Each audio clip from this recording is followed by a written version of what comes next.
shots. So indeed, right around here would be just fine. So gather around. My, we have a crew here today. Stand for me. Everyone, we're gathering right here for a few moments. A bit of an early introduction. Here we go. Oh, you made it. We're waiting for you. Thank you. I'm glad you could come. This is good. Everyone, you can come in closer. Actually, it's quite all right. I did take a bath earlier this year, I think, at some point. So I should be. So thank you, everyone, for being on our tour today. Once again, the last day of 2017, the cusp of the new year, and may it be a good one for all of us. So cheers, indeed. Thank you all. Now to begin, everyone, my name is Captain Flint. I will be your guide about the brewery today. I am the company's pirate, and we will be out and about in the brewery for about a little bit under an hour. So about 55 minutes. Is everyone comfortable with that? Keeping in mind, of course, if you're enjoying the stories that I regale you with, please feel free that any time during the tour, if you need to go back and get more beer, because well do I know how difficult it is to nurse one 2-inch sample for 40 minutes. If you need to go back for more beer, please do so. Catch the tour up in a little while. I will fill you in on what you missed. But even more importantly, if you've been drinking all day, you know where I'm going on this, and you need to let the beer out, please do not stand on ceremony. Do not do the bosun's dance for half an hour. Head back to the tap room. We have modern facilities there. Do make yourself more comfortable and pick us up where you left off. For anyone here who wishes to be more authentic, I do have a bucket stowed, but it'll be much more fun if you go back there. So to everyone, once again, we thank you for being with us, and we're stopping in this room. It's actually a very historic corridor. And look at all the beer. It's a lot of beer. Well, it's enough for one. But at any rate, everyone, we stop here because this indeed is where the brewery began in 1995. The entire operation, the brewing, the packaging, the offices, the canning, it was all done right here. This was it. The rest of the building here indeed belonged to other businesses, other operations, and we have expanded out, over the last 22 years. We turned 22 3 weeks ago, by the way. So indeed, we've been here. So, oh, by the way, if you're wondering, if you look on the board with the beers, and you see a beer called 22, that is our 22nd anniversary ale. So that is a Belgian triple. It's been aging in Sagamore Spirit rye barrels for 6 months. And if you want to try it again, that's our anniversary ale. Keeping in mind, it's rather powerful stuff at about 10 to 12%. Keeping that in mind. But at any rate, the brewery began here in 1995. It was founded by a fellow named Hugh Sisson, who owns it today. He is still the owner. And Hugh originally worked with a family restaurant business in downtown Baltimore. How many of you are from Baltimore, by the way? Some of you, all right. The rest of you visiting from out of town, imagine. Well, some of you might know the neighborhood Federal Hill. And in Federal Hill, there was a place called Sisson's, his last name, which if you go there today, it is Riley's Oyster House. But that is where it began.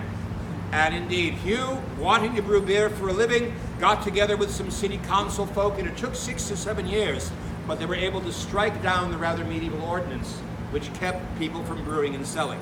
So when we opened up in '95, we were the first craft brew legally to open in Maryland. It was right here, and our original name was Clipper City Brewing. So some of you might know that name. But about 14 years ago, our brewers decided to launch a very, very authentic, strong line of beers, very piratey beers. They're called the Mutiny Fleet, and they just took off. As a matter of fact, our first beer in the line was a smoked German beer, a Rausch beer it's called, which had a smoking skull and crossbones on the label, and as you might think, it was named Smoke on the Water, actually. So indeed, we have been, when we did release that beer, people were very happy with it, and it was decided to change our image and our name. So about 14 years ago, we become Heavy Seas Beer. We've been that ever since, with a piratey theme, which I'm very happy about, because number one, they're very good beers, I think. And number two, it gives me as a pirate a job. So I'm very happy about that. Now in a moment, everyone, we're going to go into the brewery itself here, but I do want to share with you a word or two about early beer, the early history of beer, because beer, barley beverages, as many of you have, some of you don't have any beer. Is this the Mormon tour? Just making sure, actually, it's quite all right. But beer as we know it today has an ancient venerable history. And it does go back, some 5,000 years that we know of. And the first evidence we have in the ground of these actual beers, Mesopotamia, the Tigris and Euphrates Valley. And in that ancient land in Central Asia, we have uncovered a brewery, which in that brewery are residues of the very same beers, very similar to what you're having right now. And the first writing about beer, same part of the world, 4,000 years ago, we have a clay tablet which has been inscribed in the ancient language of cuneiform, that old wedge writing they used to use, and it's been deciphered. And what is written on this tablet? It is a hymn, a song to beer. And not only is it a song to beer, it is dedicated to the deity of beer. Now, gentlemen, fellows, I see we have a number of individuals of the male persuasion here. Fellows, we can claim the god of wine, can we not, as ours? And of course, what is his name? Dionysus, Bacchus, if you will. The large hairy fellow hung out with the centaurs and the stags and all that, you know. But ladies, I have to tell you that the very first writing about beer, the first mention where an individual is involved, it is not dedicated to a god. The small clay tablet is dedicated to the goddess of beer. And her name is Ninkasi. And the last two lines of this tablet, the English translation is, "Oh, Ninkasi, it is you who pours out the collected nectar of the vat like an onrush of the Tigris and Euphrates." Isn't that poetic? They must have been drunk. I can tell you. But beer does go back a long way. I can tell you, in ancient Babylon, that den of iniquity, if you were a brewer, and it was discovered that you were brewing bad beer, because you would be visited by the inspectors 3 or 4 times a year, if it was discovered you were brewing bad beer. Or, as they say, also adulterated beer. Or, and it's written in cuneiform, this is the translation, light beer. You would be condemned to be executed, and the manner of which you would be bound and gagged and thrown into a barrel and drowned of your own bad beer. So indeed, happily they're not doing that today, actually, but we could take a page from this.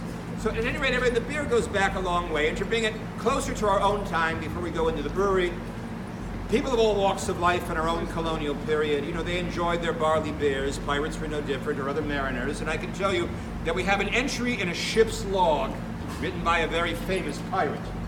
His given name was Edward Teach. Who was that? Anyone know? Blackbeard. Blackbeard, 6 months before he's decapitated at the Battle of Ocracoke.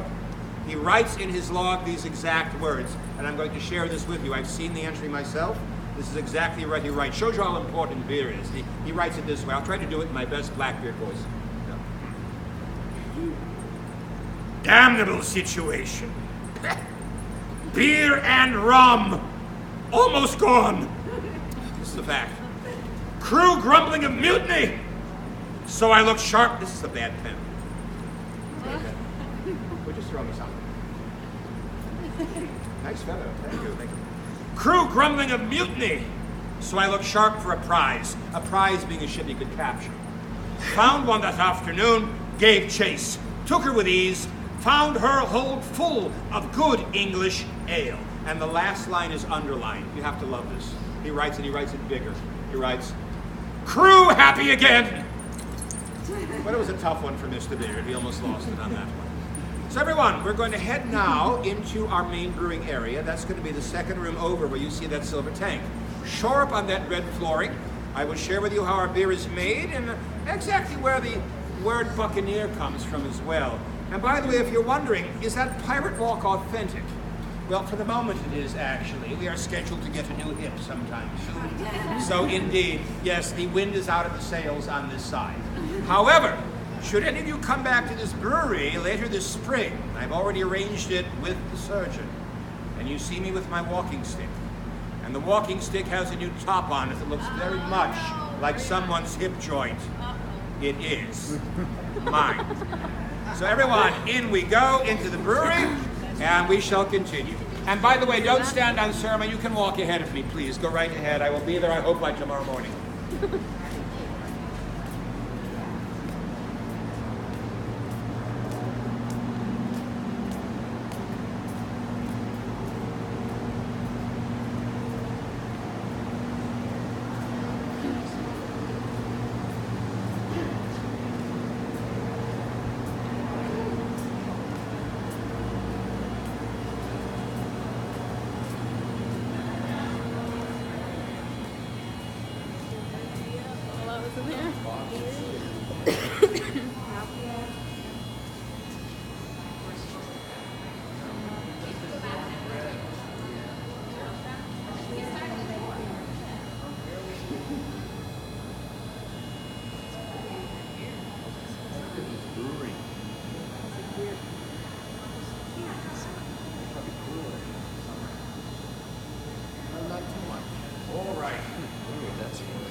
Well, here we are. Sure. Oh, do gather around, everyone. You can come in as close as you wish. Actually, the closer we are, the warmer it's going to be. It is a rather cold day out there, isn't it? Actually. Very different than in the Caribbean at the moment, I think, actually. I'm not sure it gets that cold there. But thank you again for all coming upon the tour. And again, gather in as close as you like, or if you like standing out in the suburbs, that's fine.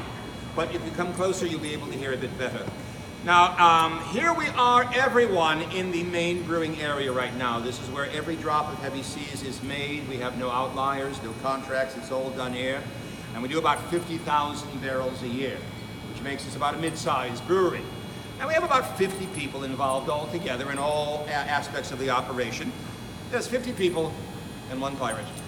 So here I am. But at any rate, in a moment I'm going to walk you through our brewing process here. And once that is done, I'm actually going to condense 3 months of brewing information into 7 minutes. So we'll see how well I can do that. And after that, I will share with you the true entomology, the history of the word buccaneer, which many people do not realize where it came from. So here we are, in the brewing area. And when you arrived today in our parking lot outside, you might have noticed 2 grain silos right out there in the parking area. Well, that is where we keep one of our most used and important grains. It's called 2-row barley, American 2-row barley, and that goes into our flagship IPA, our India Pale Ale, called Loose Cannon, also Double Cannon. We use a lot of it, so it has its own place. Now, we have other malts as well that we use, and they are kept elsewhere in the brewery, and if we were actually brewing today, we would not be able to stand here, because this malt floor would be maybe this high, with other bags of different malts, depending on the beers we're making. And the process would be going on. By the way, we do brew about 6 days a week, night and day, by the way. So Sunday is the one quiet day here. But how it's done, I'm going to walk you through this quickly. All right, let's say it's a brewing day. And we need the 2-row barley from outside. So Chad or Charlie, one of our 2 head brewers, will throw the switch. And overhead, you'll see 2 silver pipes. And in from those pipes comes the 2-row barley, dropped into the white and green machine over here, which is a mill, a grist mill. The grains are ground up in the grist mill and then pulled up through those 2 black insulated pipes on the wall to the silver container at the top of the building. That's called a grist case. While that's happening, there will be 1 or 2 brewers down here unloading these bags of malt into this box. A malt box. Nothing special yet, everyone. Everybody can follow so far, right? Grains, coming in, ground up, crushed. Hooray. So the malt box here, those grains will now come up through this tube, same thing, into the mill, into the grist case, and mixed together. Once we have that mixed just right, all those dry grains will be dropped into the other container right below it. It's called a mash tun. Now, tun is an old Germanic, Anglo-Saxon word. It just simply means container. That's all it is, nothing fancy. So the mash container, the mash tun, and that's where the brewing begins.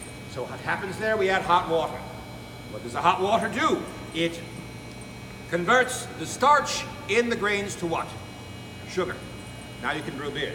Now once we have that done, the essence of these grains is leached out into the liquid. This is hot water, like tea or coffee. And this takes a couple of hours, but once we have that, we have the beginnings of our beer. It's called wort. I love that word. Wort. Can you say that? I'll do it with you on the count of 3. Sure. What if she doesn't? Is that all right? Right, 1, 2, 3. Wort! Very good, actually. I know you meant it. I know you did, actually. But wort. Now, it's not beer, long from it, but the wort is going to be turned into beer. Now, once we have the wort, we have to get the grains out of the wort. There is nothing more unromantic than having a bottle or a glass of beer full of crunchy grains. So we have to actually strain this out. Now, the grains will be taken out, and if you have very good eyes, if you look at the ceiling, you'll see 1 silver pipe. All the rest are white. The 1 long silver pipe that goes the length of the ceiling, right in the center, and that will take the spent grains out of the mash tun and deposit them in another silo on the side of the building called the spent grain silo. And that's where the grains go. Now we don't throw them out, they're far too valuable. So what happens, 3 times a month the farmer comes and he takes the grain as feed for his cattle. Now, a very symbiotic relationship, because for the first 16 years, it was a beef-producing farm. And about 3 or 4 times a year, the farmer would show up with big boxes of steaks as a thank you. Now, that is the downside of being cattle on a beef-producing farm, because you come to breakfast and you have all these yummy grains in front of you, and you come back for dinner, and some of your friends are missing. And they don't come back, and you wonder where they went, actually. But 5 years ago, this beef-producing farm became a dairy farm. Now we get yogurt. But it's all good. It really is, actually. And so that's what happens out there. That's where most of the grains go. But if anyone's hungry, and I'll just throw this out to you, because many people, if you're visiting for the first time, may not know this, we have our Pieces of 8 cafe outside, our pizza bus, sandwiches, and all. The group that runs that bus will actually come once a week for grains here from the silo, and they make the dough for the pizzas and the pretzels fresh from the spent grains, actually. So if you're hungry, by the way, this is not a surreptitious way of trying, yes it is, I'm a pirate, I'm supposed to lift more money out of your pocket, aren't I? But if you're hungry, the pizza and the pretzels are made from the spent grains here at the brewery, actually, just letting you know. So you can eat your beer and drink it too. So once we have the grains out, the wort now must be transferred to another container. So it goes from the mash tun behind me to 1 or 2 large tanks. Not this one, but you'll see a longer tank sticking out behind here and one on the other side of that. That's called a louter ton, or the bigger container. That's all it is, actually. And in the louter ton, 2 very important things happen. Number 1, the first hops are added. Now hops, that fragrant, herbaceous affair that gives beer its bitterness and flavor. So we can hop our beer anywhere from 1 to 8 times. Average is 3 to 5. We use whole cone as well as pellet, but they will start here. So the first hops are added. Now the second thing that happens after the hops are in, and now you may not realize while I'm going to ask you to do this, but when I tell you the second thing, and I'll explain afterward, I want everyone to go, ooh. It's important, all right? Because it's exciting, it really is. And I'll tell you why in a bit. But the second thing that happens, the wort is boiled. Ooh, lovely. And why is that important? Because I can tell you that back in the day, 18th, 17th, 16th, 15th century, no one knew why, but everyone agreed that beer, I love this job, that everyone would agree that beer was a much better beverage for you than water. Don't drink water, it'll kill you. Take a bath in water? No, you'll go mad, your feet will fall off, terrible things will happen. No, drink beer. Beer, much more noble, much better for you. It made you happy, it made you healthy, it made you wise, it made you poetic, it made you musical, it made you philosophical, it made you theatrical, it made you apologize to half a dozen people in the morning, depending on what you did the night before. But it was considered better. And why? 2 very important things. Number 1, any honest beer that is made correctly has nourishment in it. It has proteins, minerals, B vitamins. There are good things in an honest beer. But more important than that, when you boil a liquid for 90 minutes, what happens? What does it kill? Bacteria, viruses, parasites, the small scaly thing with 35 legs and fangs and 28 eyes that fell in, they're all dead, right? And nothing's going to hurt you. So indeed it is purified, and that is why it was very, very good for you. And that takes 90 minutes. Now once that's done, the wort can go to a few different places. For sake of brevity and simplicity, let's say that from the louter ton, it will go simply to a whirlpool, and that'll make sure all the grains are out of the liquid. Nothing more disconcerting than having a nice beer and finding something crunchy in your beer, actually. So you make sure the grains are out. From there it goes to a refrigerating area. It'll cool the wort down. Once we have the cool wort, it will go to the other side of the building. The outside of the building is where it becomes beer. Give me an R. R. Because those conical bottom tanks are fermenters. And that's where the wort becomes beer. Because what is happening in those fermenters? The wort is about to be transferred over. And in those fermenters, an ambush is waiting. Yes, what is at the bottom of those tanks and the unsuspecting young wort does not know it's there? Yeast! Aha! Very good, you knew, didn't you? Very, very good. The wort is pumped into the tank. It meets the yeast. It has a mad love affair with the wort, and they produce a child named alcohol. Now it's beer. And that young beer will be in that fermenter for anywhere from 2 days, maybe 2 weeks, depending on actually what we are making. And from there, it will be transferred to the flat bottom tanks behind. Those are holding tanks, bright tanks, what you call it. And from the flat tanks, it will be transferred to wherever it needs to be packaged, so that is kegging, casking, bottling, or canning. And so that, in a nutshell, is our brewing process. Did that make sense, I hope?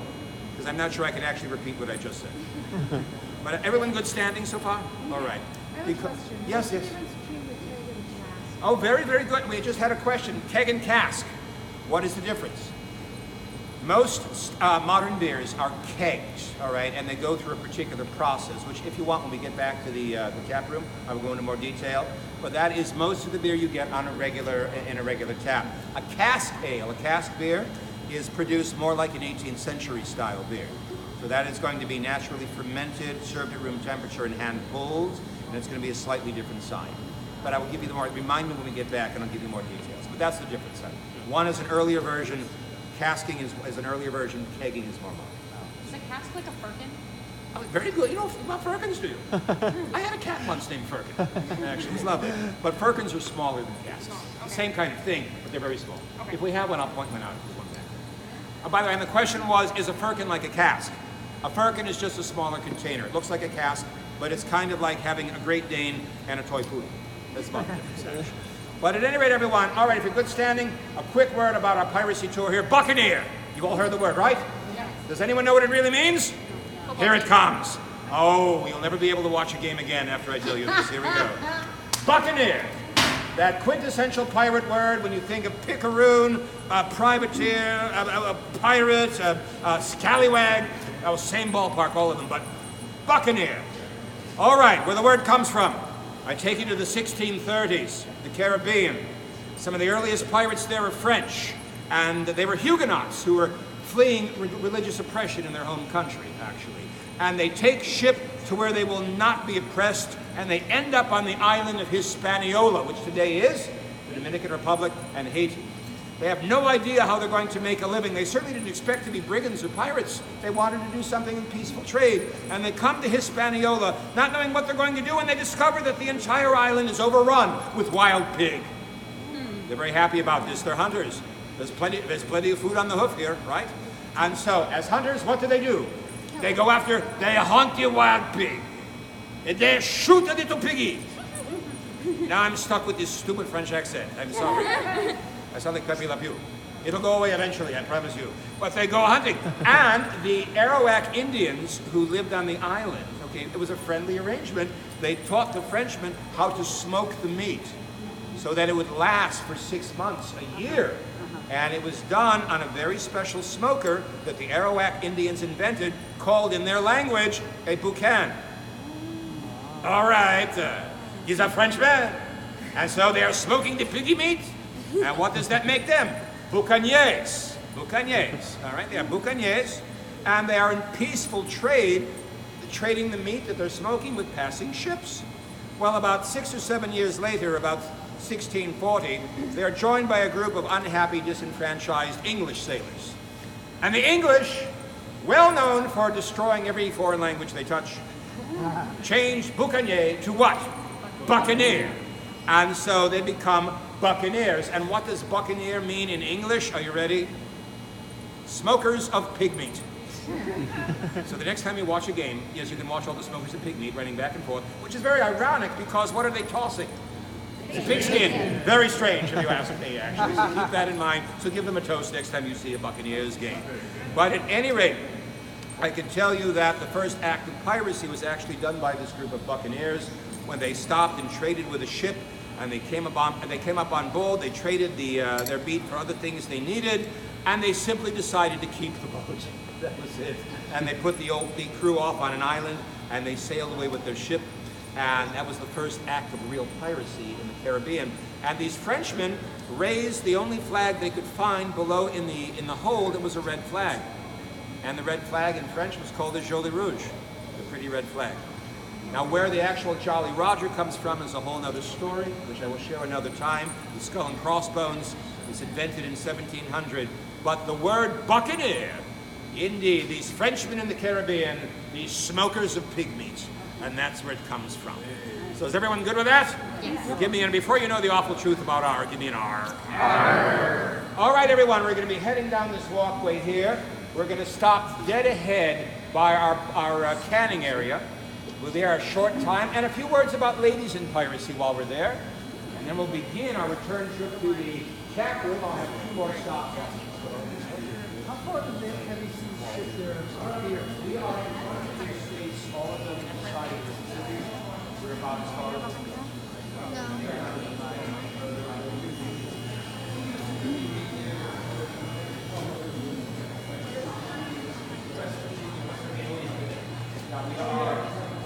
Mississippi is the border right now. You didn't want to say where. We're not all about it. We want to take you home. Get in here. If you want any seats, get in here.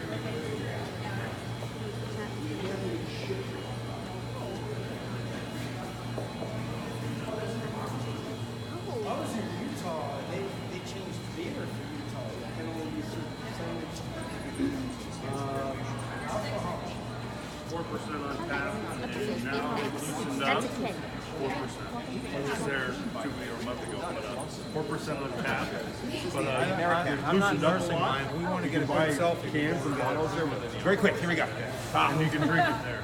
Oh, wrong way. Wrong way. Thanksgiving. We're right near the border of Arizona. As soon as you cross the border, there's alcohol. Yeah. Very good. Thank you. Off to get a refill. I'm like, I'll tell you on what you missed when you come back. All right, everyone, here we are. Make room for everyone if you can. There should be plenty of room in the brewery. And by the way, if you're stepping over that way, keep in mind there's about a 2-inch drop, so don't fall off the edge of the world. I saw that. But you recovered elegantly. It was lovely, actually, so thank you. But everyone, we are now at our bottling area. And as I said, all of our beer is brewed on premise right here. The one thing we did not do for the first 19 years was can a small amount of it. We didn't have a canner, so we sent the beer out to a local ball canning company, and we had a contract, and they would send the beer back after it was canned. As a matter of fact, those cans of beer you saw in the first corridor, those are probably destined for Camden Yards, actually, a little later this year. So that's where we send a lot of our cans. But we got our first canner 2.5 years ago. Here it is. It looks like we stole it from Willy Wonka, if you ask me, and I'm waiting for the Oompa Loompas to come out from underneath. But at any rate, it is the smallest amount of packaging we do. Most of our beer is overwhelmingly kegged, cast, or bottled. But we do some cans, and they are available in some stores, but it's all done here. And I can tell you, this canner, which has done marvelous service, is about to be retired. It's dying. So we got a new one coming. So I just wanted to point it out before they give it its last rites. But it is used a few times a year, actually. So everything is done on site now, including our canning, and it's right here. Now, once again, spotlight on the ladies over here, because, okay, all the women on my tour here, stand up taller. That was wonderful. I saw at least 3 or 4 inches. It was fabulous. Thank you, thank you. All right, ladies, this is a fact. Gentlemen, one more time, we claim a huge part of pirate history. We really do. But the ladies do have a significant amount on their own. So, ladies, this is for you here. Because I can tell you with absolute fact that the most powerful pirate captain in history was a woman. And her name was Cheng Sheh. She was known in the West as Madam Cheng. She was from South China. She was about 5'2", 90 pounds if she weighed an ounce soaking wet. All right? And she was the most powerful of them all. To give you an idea of how strong she was, Blackbeard, I'll use him as a reference. Blackbeard had 2 ships, 2. He had 300 sailors in his command. He terrified the Caribbean and the North American coast for 2 years. 1716 to 1718, that was it. Then they chopped off his head, it was over, all right? But 2 years, I mean, legendary pirate. And then you have Madam Cheng. Now, she was late in the game for classic pirates. She ran the South China Sea from 1800 to 1810 for a decade. And she was in command of, and this is true, 50,000 pirates. 50,000. She had 1,500 ships under her sway. She ran that part of the world. The South China Sea was hers. And the only reason she was taken down is that she had interfered too much with international shipping. And by 1810, the American, Dutch, English, and Ming navies, as an armada, attacked her fleet off the island of Taiwan, and it was destroyed. Madam Cheng was captured. She was handed back to the Chinese government for punishment. But You notice I'm smiling. The Chinese were still so incredibly afraid of her, they refused to prosecute. They built her a mansion instead. They gave her a retirement fund, and with the admonition, don't do that again. So which she agreed to. So I can tell you, for the last 20 years of her life, Madame Cheng would host visitors from all over the world in her mansion in Shanghai and regale them with stories of murder, piracy, torture over scones and tea. Everybody loved it. You know, they had a good time.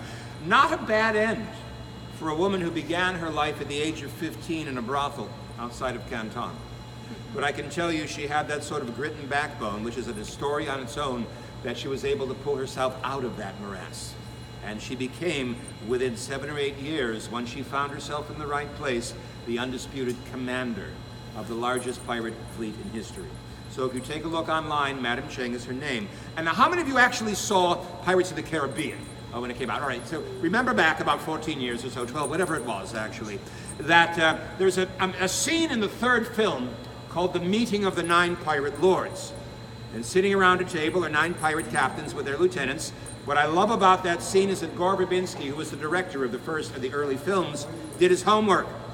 And every one of the actors who plays a pirate captain is made up exactly as their historic counterpart.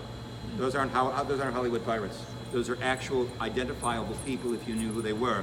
And sitting at that table, of course, I have to say that it was a great scene, but it never could have happened, because they all lived 150 years apart. Actually, they really did.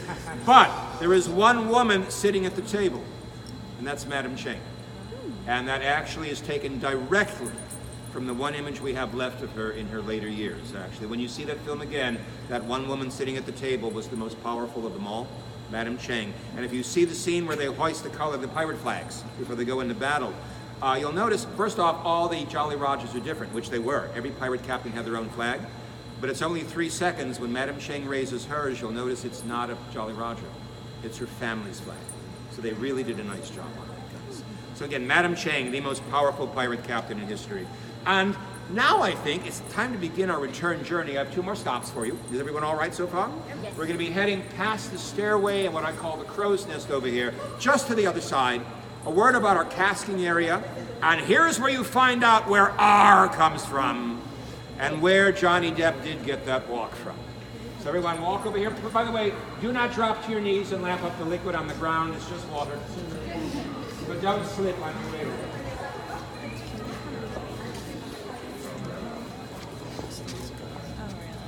Yeah, he was emulating. Oh, you don't want to step in it? I'm scared you're going to get drunk before the tools are out.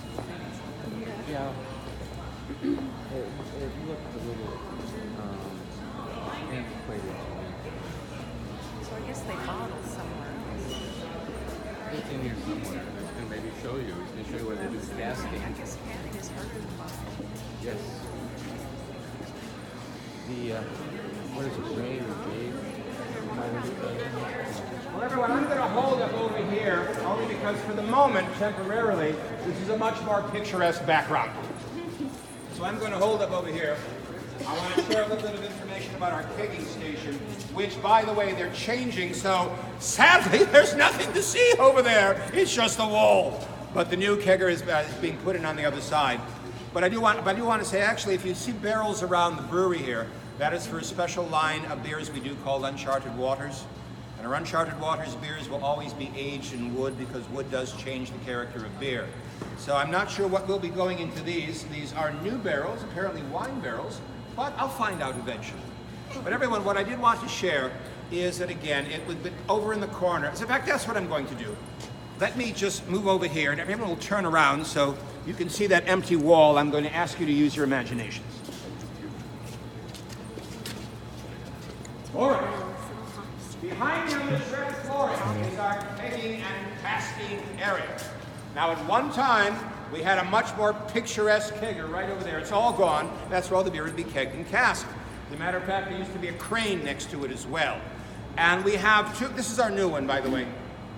It's somehow not nearly as romantic as the old one, so what can I say? But all of our beer, again, beside being made by hand, is kegged and cast by hand. And our 2 keggers, we have 2 fellows who have kegged the beer for 15 years now. Their names are Wayne and Mario. And as a matter of fact, on the wall there used to be two banners up there that said Player 1 and Player 2. You know, we had a lot of fun.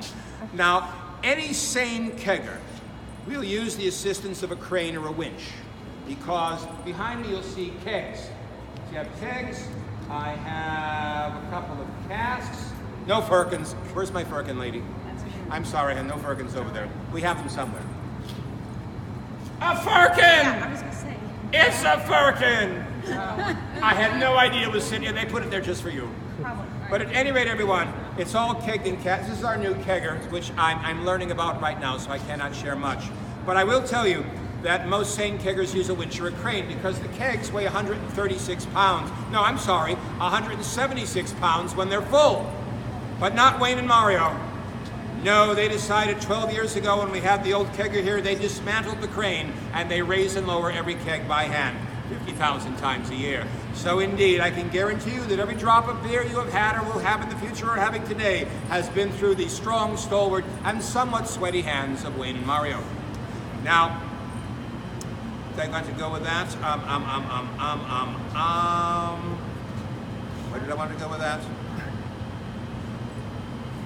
Ah, that's where I wanted to go.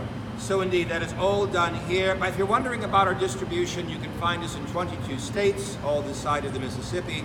And if you've never had a cask ale, a cask ale is made a little bit differently. We make much less of it, but we have two cask-producing machines in the tap room, and that is the old 18th and 17th century style of beer. It's hand-pulled, naturally fermented, naturally carbonated, room temperature.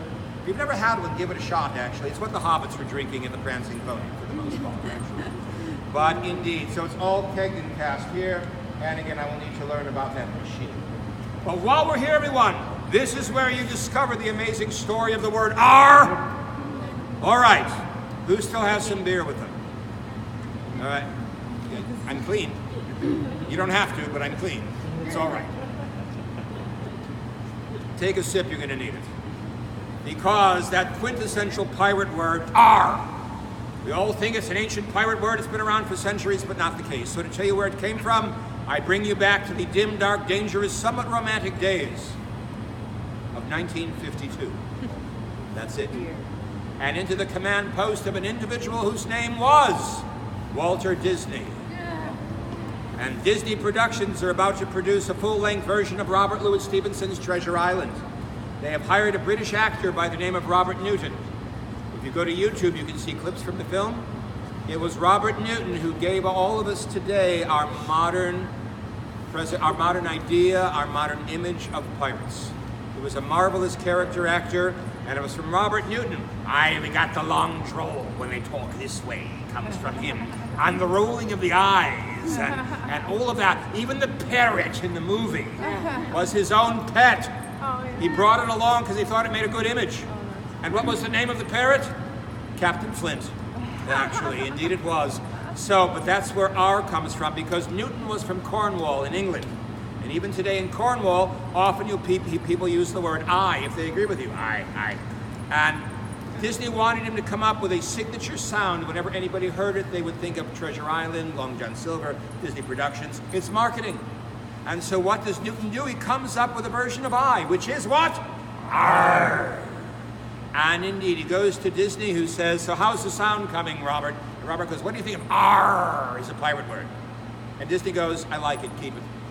So the first time R shows up as a bona fide pirate word, 1952, Treasure Island. And Newton was so convincing at what he did, no one thought twice. It was always a pirate word. Now, did a pirate say R in 3,000 years of history? I'm sure they did. But it was never a card-carrying, unionized, rubber stamp pirate word. You can thank Robert Newton for that, actually. And did you know also, if you watch Pirates of the Caribbean again, there's only one actor allowed to say R. And it's not Johnny Depp. It's Jeffrey Rush. Because it was Rush who said, when he found out they weren't going to use R in the script because it wasn't authentic, it was Rush who says, well, Gore, he says, I can understand where you're going on that, but he says, if you can humor me, I think we have, let's say R just once in the movie. And Gore goes, all right, he said, Jeff, give me a reason, we can throw it in. And Jeff said, well, you know, when I was growing up in the mid-20th century, he says, Robert Newton was my hero. And he says, I have to say it once for him. And I'm not even sure we'd be here planning out a pirate movie if it wasn't for the fact that he put us on the map 60 years ago. So Gore goes, all right, I can buy it. So if you watch any of the movies again, ever, notice the only actor who can say R is Geoffrey Rush. And also, the monkey on Geoffrey Rush's shoulder, you know the monkey? You saw the movie Jack? All right, this is an unknown fact. When they got that monkey, they thought Jack would do everything. They paid a lot of money for that monkey to jump and run and carry on. And they discovered as they began to film that that monkey was afraid of heights. This is a fact. They had to get a stunt double for the monkey. So if you see the first 3 movies again, this is Jack 1. Jack 1 was the shoulder sitter, pompous little person, actually. And Jack 2, who doesn't get any credit at all, is the monkey who runs across the lines, jumps in the rigging, and the third film does a 30-yard leap from the sinking Flying Dutchman to a rope. It was blue screen. Fabulous monkey. Not even a thank you to Jack 2. So I made it my business to let you know that Jack 2 is out there somewhere. Everyone good so far? Then I will show you one last story over here, and then finally one last stop in the next room. All right, where did Johnny Depp get that walk? You all know the Jack Sparrow walk. Did you also know that Depp was not even under consideration to play Jack Sparrow in the movie? He was not. He wasn't even on the map. Had it been 24 hours later, there would have been a different actor. So for those of you who have any beer left, or pretend you have beer, take a sip. Are you ready? Tom Cruise. I knew you'd react that way. And the thing is, that's who they wanted. Had it been 24 hours later, Tom Cruise would have been Jack Sparrow. And here's what happened. It was the night before they were going to call Cruise's agent and Gore Verbinski, the director of the motion pictures, having dinner with his family in Los Angeles at the rented house near the Disney Studios. And he looks at his, at that time, 10-year-old daughter, Bridget, and he goes, oh, Bridge, I think we have the new actor we want for the pirate film coming up. What do you think? And she's all excited. And she goes, oh, Dad, who's it going to be? And he goes, well, we're going to call Tom Cruise tomorrow. And she reacted the same way you did, actually. And she looks up and she goes, oh, Dad, I don't think so.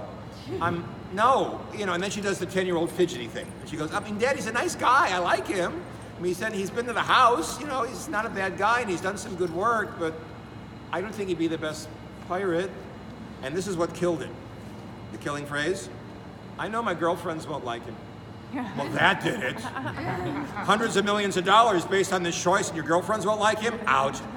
So Gore had the good presence of mind to say, well, Bridget, if you were casting the movie, who would you hire? She's the one who said, can you get Johnny Depp? She said, I think he'd be a great pirate. And they went with her recommendation. So they called Depp, and he accepts the job. He comes over from England 6 weeks later to LA. They've sent him a script. They still want him to play a straight romantic pirate, all right? And he's the one who said, well, he says, Gore, we can. It's your movie. I mean, I'll do what you want. He says, but I've read the script, and he says, I think to make this work, he says, Sparrow, he's going to have to be a little bit quirky, a little left to center, a little unpredictable, to make this happen. And Gore goes, well, what do you got in mind? And John goes, he says, well, I don't know. I haven't a clue. Let me play with it. So over the next couple of weeks, they begin what are called pre-shoot meetings in LA at the Disney Studios. And at the first pre-shoot, 2.5 weeks later, John shows up wearing a dreadlocks wig.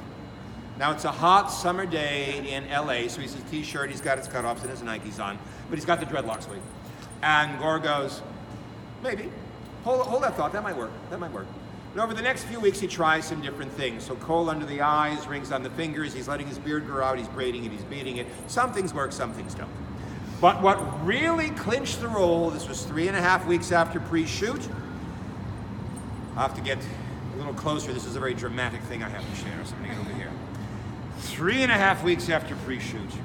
First pre-shoot of the week, Monday morning, Disney Studios, Los Angeles, 6 minutes after 9. This is when it happened. And who's in that room? The long table, right? Got Gore Verbinski, the director, over here.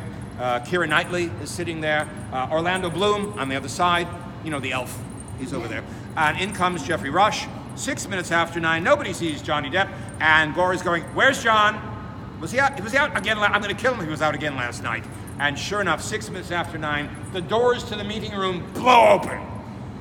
And with the morning sun behind him for extra effect, There is Johnny Depp standing in the doorway with this huge, ridiculous pirate hat. We have no idea where he got the hat from. This big black hat.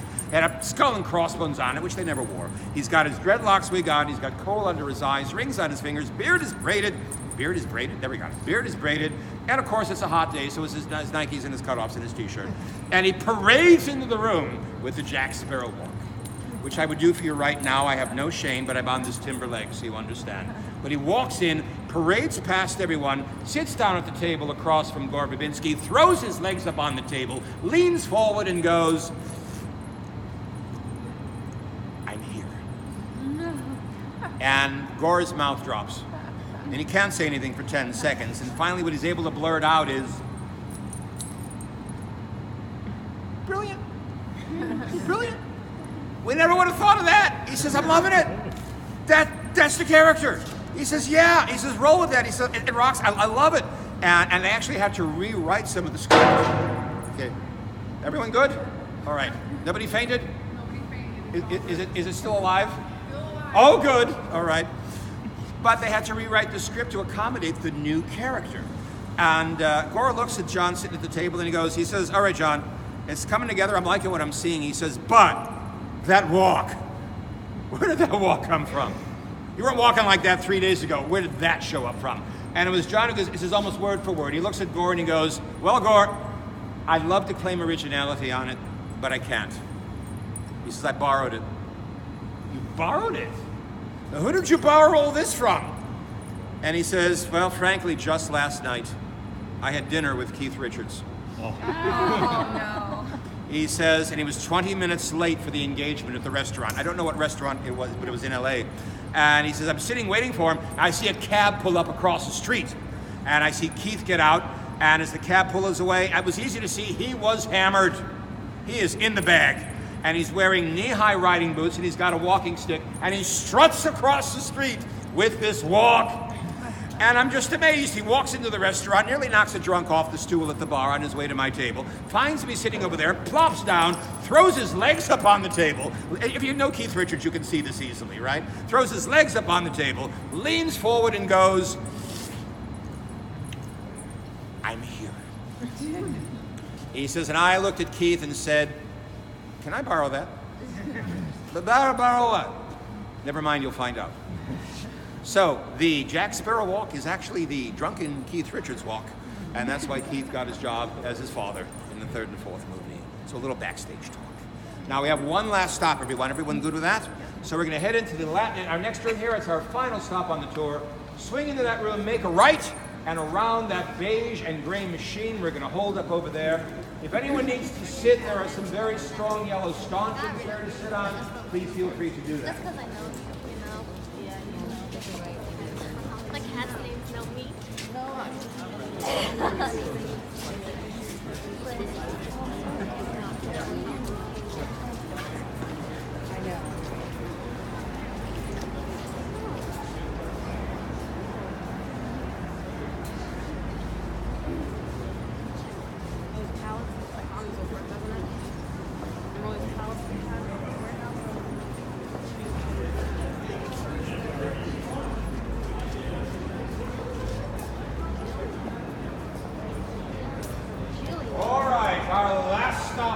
Back through the tap room. And this is our bottling area. And you can see the entire room is a bottling arrangement.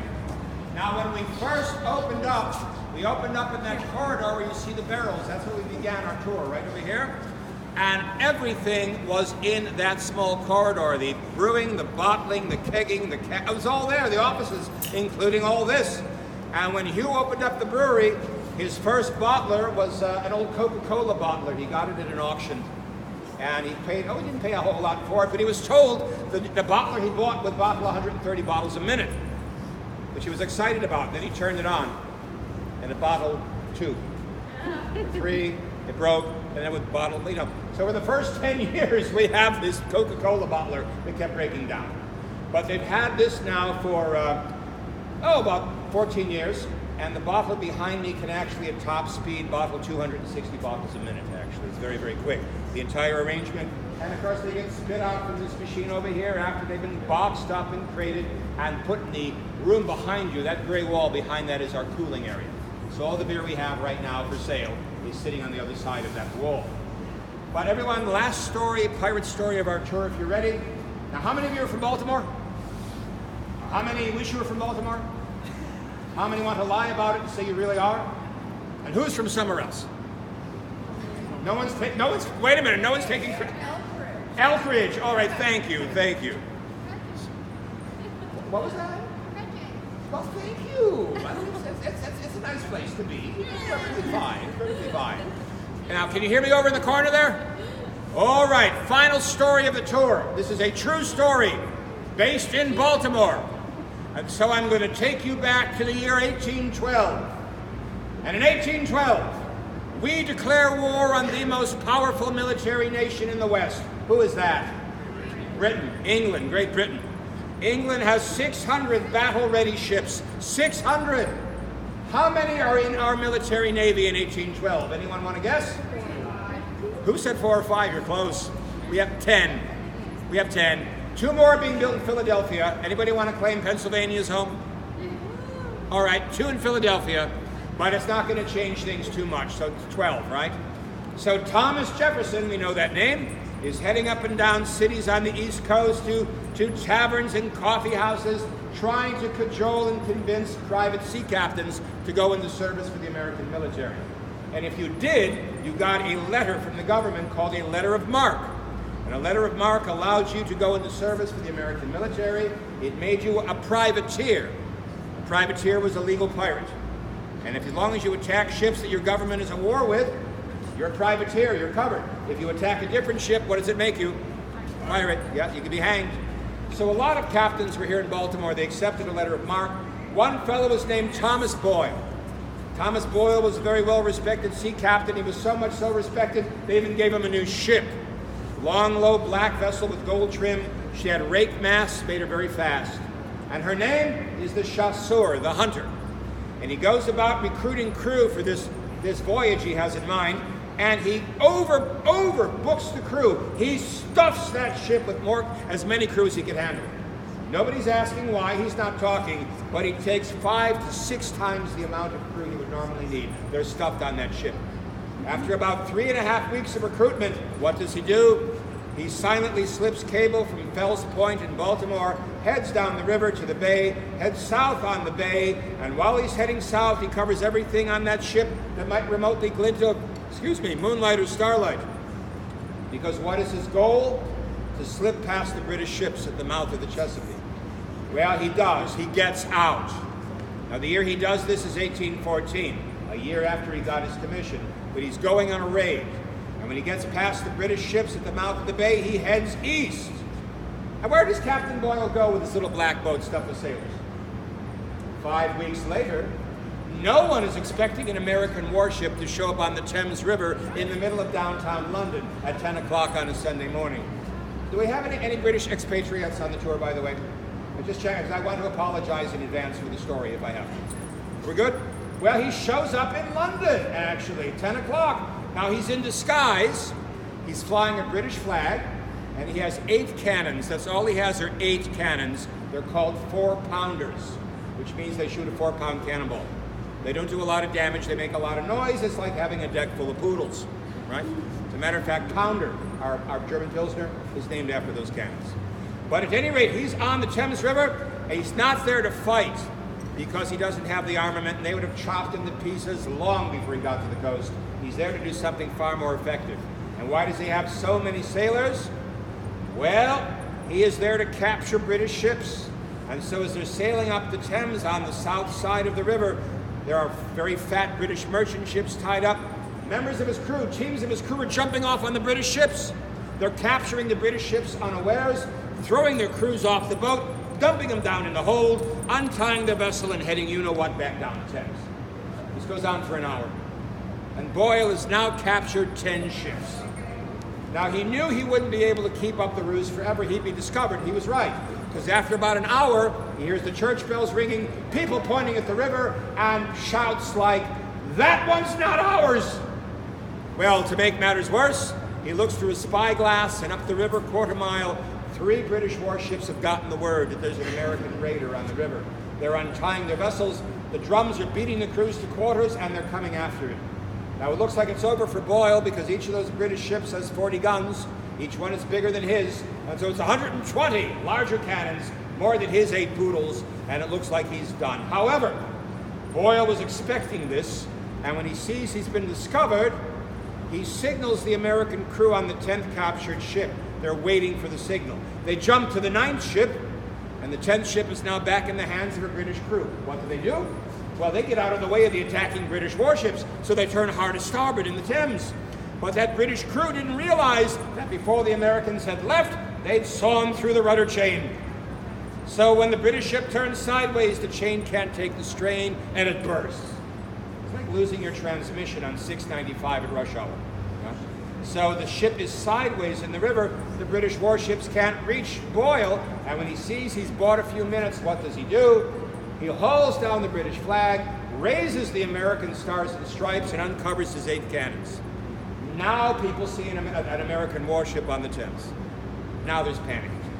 And with all this mayhem going on, Boyle gets out. He gets out with 9 of his 10 ships. The British fleet at the mouth of the Thames River has been signaled, get that vessel, he's an American raider. But they can't. This is the age of sail. Boyle has the wind behind him, and the British are on the wrong side of it. They can't turn around in time. So he gets right past them. Gets out into the English Channel, swings under the south coast of England, and heads for home. The British try to give chase, but a storm is brewing, and they have to turn back. So Boyle hits the Atlantic with 9 captured ships, makes it back across the Atlantic to Baltimore, and rules aboard at the time, if you get back to your home port with your captured ships, guess what? Yours. He gets back to Fells Point, throws out a dock line. As soon as it's caught by a dockhand, that made it legal. Goal! He is now nearly double the size of the American Navy in this one raid. Now he becomes an instant hero, obviously. But it was interesting. Whoops. Sorry about that, guys. Stay put. But during this entire raid, everyone, he didn't fire a single shot. That one cannonball flew an angle, and no one was injured. And when the British government found out what had happened on the river 2 days later, Boyle is front page news on the Illustrated London Times. Now, no one knew what he looked like. They knew his name, but not his face. So what do? They draw a cartoon of him in the newspaper, and they draw him as a pirate. So he was clean shaven. That was the style at the time. But they gave him a big Blackbeard, put a big black hat on his head with a skull and crossbones, which they never wore, by the way. And he's standing there with a cutlass over his head like this. And the headline, you've got to love the British for being understated. The headline read word for word, "Pirate Captain Thomas Boyle is a very wicked man." Well, I can tell you, the war is over 6 months later. All right, and we don't know if these ships he captured were outfitted for war or not against their former owners. But we do know that when the war was over, and by the way, both sides claim victory. So whatever team you want to vote for, it's up to you. I'm not going to interfere, right?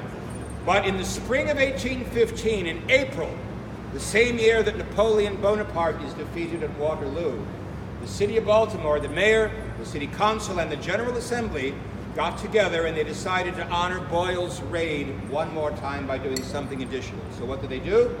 They decide to give his ship a new name.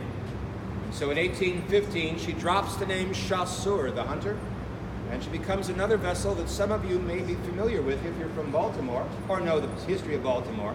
And it's a part of her story that many people don't know. But in the spring of 1815, she is renamed the Pride of Baltimore. So if you happen to see the Pride of Baltimore downtown, it is a very good reproduction of the original ship. The original is long gone, actually, but a good repro of the ship that made that raid on England in 1814, captained by Pirate Captain Thomas Boyle, who was a very wicked man. And with that dramatic finish, our Legends of Beer and Piracy tour is done for the day today. So thank you all, much appreciated. We have a record crowd here today for this tour, so thank you everyone. Now with that, let us head back to the tap room for more beer, food, what have you. Head to those barrels, make a right at the barrels. When you get up to the top of the corridor, make a left, that'll take you to the tap room door. I will be here the rest of the afternoon if you have any questions, any comments, insults, whatever you might have. I'll be here for you. Thank you again.